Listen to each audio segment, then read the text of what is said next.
Hey everyone, so here I have the $130 Amazon Mini PC with Windows 11. Now, I say Amazon Mini PC vaguely here because this model is actually made by several other OEMs. The OEM I have here is a brand called Coofun, but there are other brands like Minisforum that are making the exact same model. So this model is called the N40, which I suppose is named after the Intel Celeron N4020 CPU that are inside these devices. Even though it's $130, there are some aspects of it, notably the performance and the specs, that make the purchasing decision a bit more complicated. So in this video, we'll do an extensive review and see whether or not this PC is worth it. Let's start off with the specs, and just to be forewarned, they aren't exactly the most impressive. For the CPU, you have an Intel Celeron N4020, which is a dual-core processor that does not have hyperthreading. So it has 2 cores and 2 threads. The base clock speed is 1.1 GHz and the maximum turbo clock speed is 2.8 GHz. The TDP of the CPU is a very low 6 watts, but this particular PC actually allows it to consume more than that, and we'll address that later.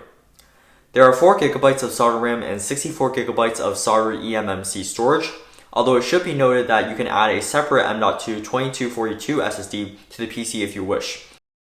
Also, the Amazon page of this model has an option where you can upgrade the CPU to a Celeron J4125 if you choose the mini PC called the GK41. This CPU is also in the same Gemini Lake refresh series as the Celeron N4020, but it has 2 more cores, still without hyperthreading though. The upgrade model also has 8 GB of RAM and a proper 128 GB SSD. At the time of filming this, that particular model only costs $20 more, so the obvious choice will be to get that instead. But if that model is not available, here's my review for the N40. In terms of the physical features of this device, the mini PC is approximately 4.75 inches in length by 4.75 inches in width, and 1 inch in height. Overall, the PC is very small, and it's only slightly bigger than my hand. There are I/O ports on 3 sides of this device. On the top, you have your 12-volt DC power jack, a USB Type-A port, an HDMI port, an Ethernet port, a headphone/microphone jack, and a reset switch. On the right, you have an SD card reader, 2 more USB Type-A ports, and a power button. And finally, on the left side, there is a VGA port. You may have noticed how on the front of this device, there are these openings that kind of run diagonally across the cover. These are actually vents, and they are placed there because the heatsink for the CPU is located right under this cover. Finally, on the back, you have a VESA mount, and I think this would be the main highlight of this mini PC, since you can essentially mount it to any monitor or TV that supports VESA mounting and effectively turn it into an all-in-one computer. To access the internals, all you have to do is just remove the rubber feet at the bottom of the device and pry the cover open with a card. Once the cover is off, you kind of just have to pull the motherboard out because it's not actually held down by anything without the cover. Everything that's user accessible is going to be on the backside of the motherboard when you open up the mini computer. As you can see, you have the passively cooled heatsink for the CPU, as well as an M.2 2242 slot that you can add an additional M.2 SSD to. Even though the RAM and the standard storage is soldered to the motherboard in this mini PC, I can still give them credit for at least implementing a user-friendly M.2 slot that you can add your own SSD to. With a lot of other manufacturers, they probably just solder both the RAM and the SSD and leave no room for user upgradability. Before we move on to performance, I just want to quickly demonstrate how to install this mini PC to a monitor via the VESA mount.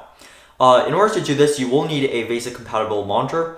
Compatibility information can be found on the manufacturer's website and the product page. Obviously, you can use the PC without the VESA mount, but I just thought it would be handy if I included this quick tutorial here. The process is fairly simple. First, attach the shorter side of the VESA bracket to the holes in the mini PC with Phillips head screws as shown. And similarly, attach the longer side of the bracket to the holes in the monitor for mounting. The bracket and screws came in the box with the mini PC. Now, as for the performance, the discussion is going to be centered around gaming or benchmarks because chances are people who are buying this device probably aren't going to be using it for those kind of workloads. I did test some bench though, since that's like the standard CPU benchmark I use in all my videos. The CPU scored 694 points on the multi-core benchmark and 449 points on the single-core benchmark. So yeah, it's not impressive. But again, we are working with an Intel Celeron CPU that is both limited in power and it was launched back in 2019. So the low performance is kind of the result of that. But like I said, people who are buying this device probably aren't going to be using it for anything that is as intensive as Cinebench. Crystal, this mark is a new addition to my PC benchmark test, and this is for testing various storage drives. On the left are the results of the eMMC storage in the mini PC, and on the right are the results of the Team Group MP33 M.2 NVMe SSD in my custom desktop PC. This shows that the eMMC storage still has a very long way to go in terms of speed compared to an NVMe SSD. However, it is slightly faster than a hard drive, which typically does around 100 megabytes per second in read and write speeds. For real-world usage though, assuming you're just sticking to basic web browsers and such, the experience isn't all that bad in terms of startup speeds. Moving on to thermals, this is where things get pretty interesting. The CPU here is cooled by a passive cooler in the mini PC, so when you run a benchmark or stress test or any other intensive application, what's going to happen is the CPU temperatures are going to gradually increase until they start to reach a point where the CPU starts to thermal throttle. All temperatures were measured by Hardware Info 64 alongside a Cinebench multi-core benchmark. At idle, the CPU temperature was around 38 degrees, but as we hit it with a stress test, the temperature spikes up to around 65 degrees. And it increases at an almost linear rate until the CPU reaches around 85 degrees, at which point it just kind of stops increasing in temperature.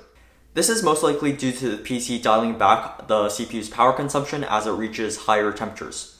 Interestingly, the CPU doesn't seem to be adhering to Intel's standard PL1 and PL2 power profiles, but rather it maintains an almost constant 7 watts as the stress test progresses, until the CPU reaches the 85 degree threshold, at which point the wattage decreases by around 0.1 watt increments. At the end of the stress test, the CPU was utilizing approximately 6.5 watts.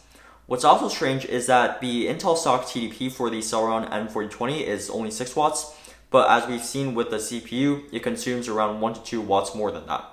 Either way though, the CPU does not go above 90 degrees, so thermals aren't really an issue here as long as you're using basic non-intensive applications. Finally, we're going to talk about the Windows startup time as well as 4K video playback. This is probably the part that's going to be the most relevant for the average user of this computer. For the Windows startup time, I measured around 20 seconds. This has more to do with the performance of the storage drive, but 20 seconds is definitely tolerable for most people in my opinion.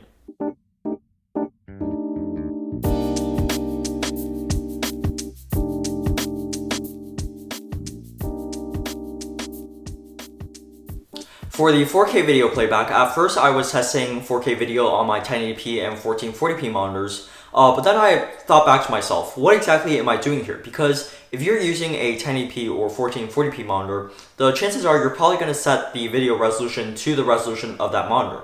And I don't have any 4K monitors either, so what I ended up doing was just connecting the mini PC to the 4K TV downstairs.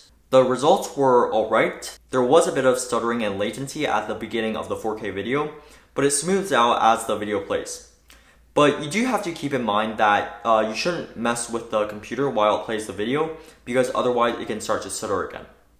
So in the end, the PC is definitely capable of playing videos at 4K, but you do have to give it some time in the beginning for it to adjust itself. So that concludes the performance benchmarks. I would say that in general, Windows is definitely an operating system that requires a more powerful system to run overall. So in the future, I might consider migrating this PC over to Linux, as certain Linux distributions are better optimized for lower end hardware, which may in turn help improve the speed and performance of this device.